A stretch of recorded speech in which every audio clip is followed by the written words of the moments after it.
See my really cool new hat? Somebody got it for me from Boston. Here we are, reading How the Grinch Stole Christmas. Oh yeah, by Dr. Seuss. Every Who down in Who-ville liked Christmas a lot.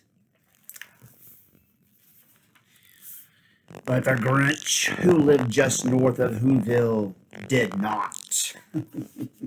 The Grinch hated Christmas the whole Christmas season. Now, please don't ask why. No one quite knows the reason.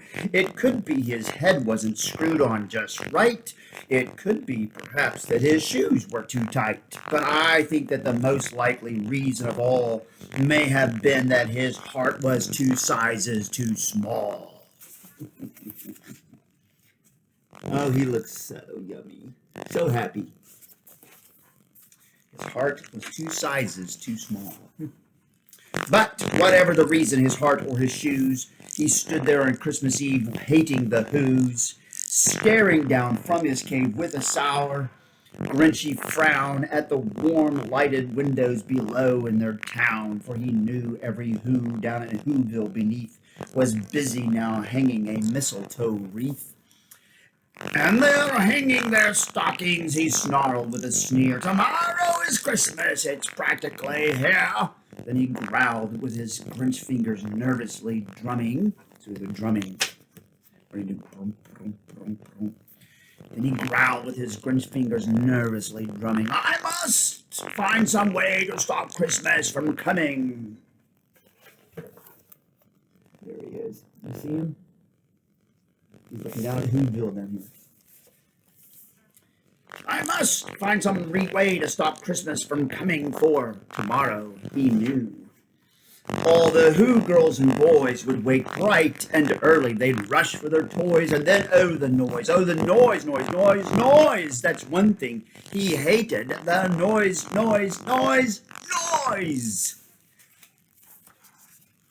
Does that look noisy? That looks really noisy. There's a guy with a drum even.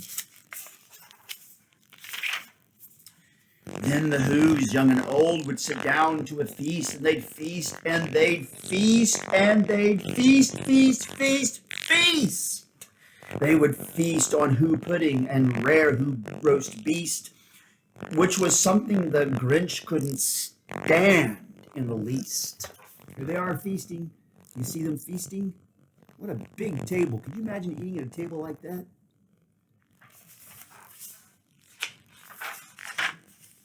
And then they'd do something he liked least of all. Every Who down in Whoville, the tall and the small, would stand close together with Christmas bells ringing. They'd stand hand in hand, and the Who's would start singing. They'd sing, and they'd sing, and they'd sing. And the more the Grinch thought of this Who Christmas sing, the more the Grinch thought, I must stop this whole thing. Why, for 53 years I put up with it now. I must stop this Christmas from coming. But how?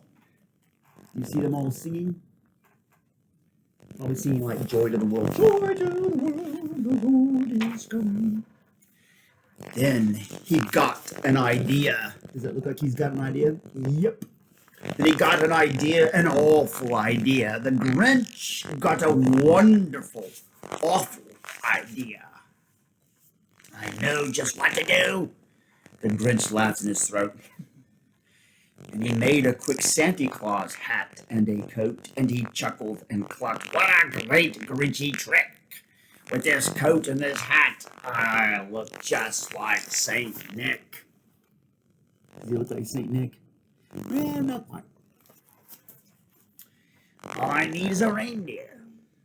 The Grinch looked around, but since reindeer are scarce, there was none to be found.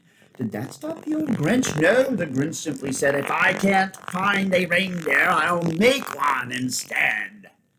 So he called his dog Max. Poor Max. So he called his dog Max. Then he took some red thread and he tied a big horn on the top of his head. Oh, Grinch. sorry for Max. Then he loaded some bags and some old empty sacks on a ramshackle sleigh, and he hitched up old Max. Then the Grinch said, "Get up!" And the sleigh started down toward the homes where the Who's lay a snooze in their town. Poor Max. Look, there he is. There's Max. There's the sleigh. And down they go downhill, and there's Who-ville. All their windows were dark. Quiet now filled the air. All the Who's were all dreaming sweet dreams without care when he came to the first little house on the square. "This is stop number 1, the old Grinchy Claus hissed, and he climbed to the roof, empty bags in his fist. What's he gonna do? Look, there he is in the first house. See him up there with his empty bags, and he's going down the chimney. What's he going to do? This can't be good. Then he slid down the chimney, a rather tight pinch, but if Santa could do it, then so could the Grinch. He got stuck only once for a moment or two, then he stuck his head out of the fireplace flue, where the little Who's stockings all hung in a row. "These stockings," he grinned, "are the first things to go." There he is, coming down the chimney. Oh, he's going for the stockings, but he's asleep. Then he slithered and slunk, and with a smile most unpleasant, around the whole room he took every present. Pop guns and bicycles, roller skates, drums, checkerboards, tricycles, popcorn, and plums. And he stuffed them in bags. Then the Grinch very nimbly stuffed all the bags one by one up the chimney. There he goes. Look at him. He's taking everything. He's even taking the lights. Look at that. He's getting the lights. No, don't take the lights. Look, he's filling up the bags. And he's going to shove those back up the chimney.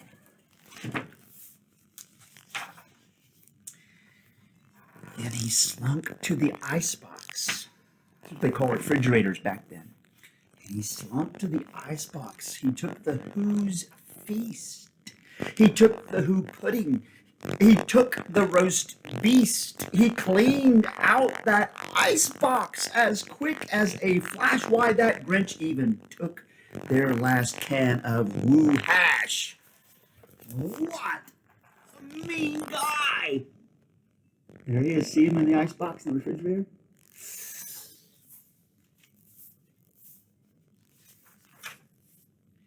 He stuffed all the food up the chimney with glee. "Now," grinned the Grinch, "I will stuff up the tree."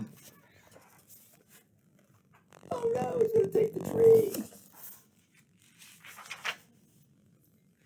And the Grinch grabbed the tree and he started to shove when he heard a small sound like the coo of a dove. He turned around fast and he saw a small Who, little Cindy Lou who was not more than 2. The Grinch had been caught by this tiny Who daughter who got out of bed for a cup of cold water. She stared at the Grinch and said, "Santa Claus, why? Why are you taking our Christmas tree? Why?" Breaking my heart. Oh, no.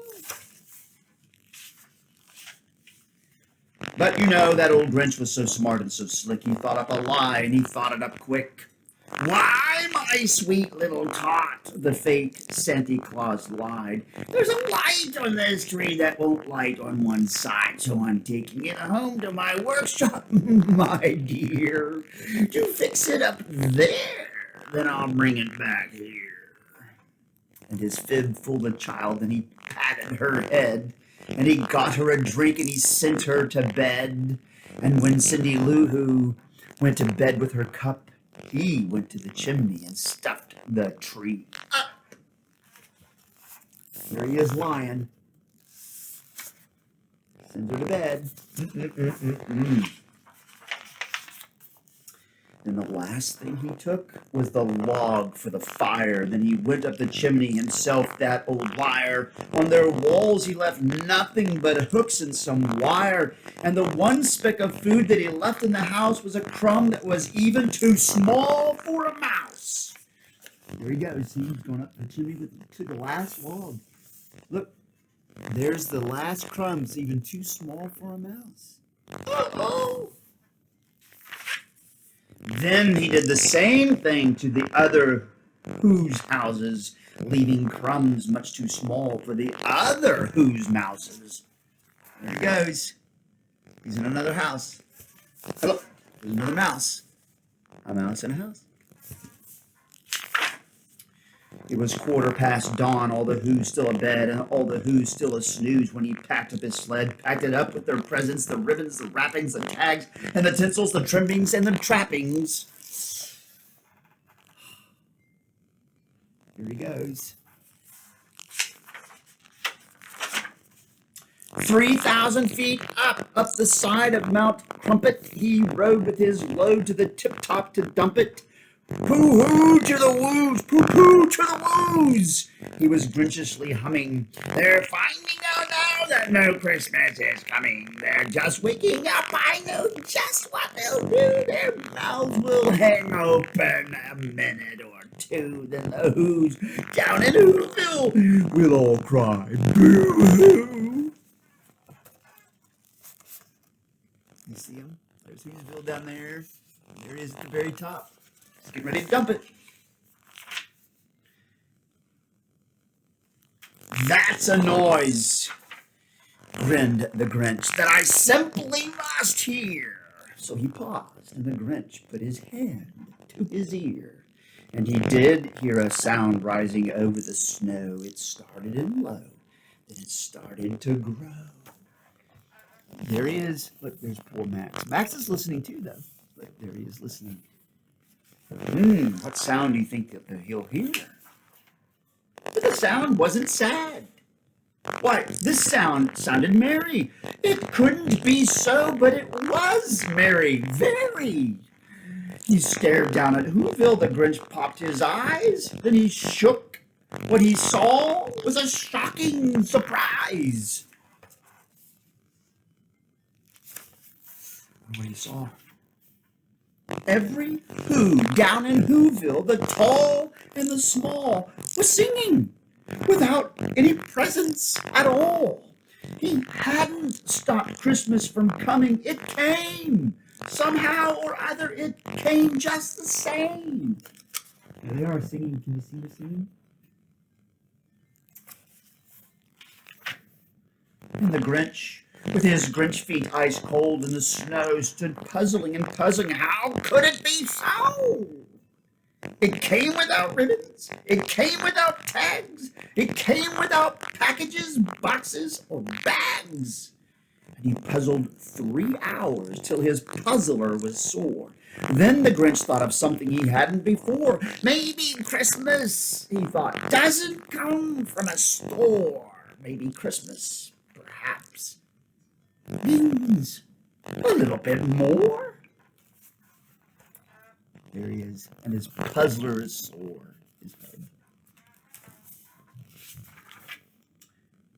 And what happened then? Well, in the Who-ville they say that the Grinch's small heart grew 3 sizes that day, and the minute his heart didn't feel quite so tight, he whizzed with his load through the bright morning light, and he brought back the toys and the food and the feast for the feast, and there he goes, back down to Who-ville, and he himself, the Grinch carved. Oh, wait, and I just read that, and he himself, the Grinch, carved the roast beast. There it is. Right there. Wow. What a great story. And what a good ending to the story. I realize that Christmas is really not about stores and things. There's something about it that's just a little bit more. The Grinch Stole Christmas. Love you, bye.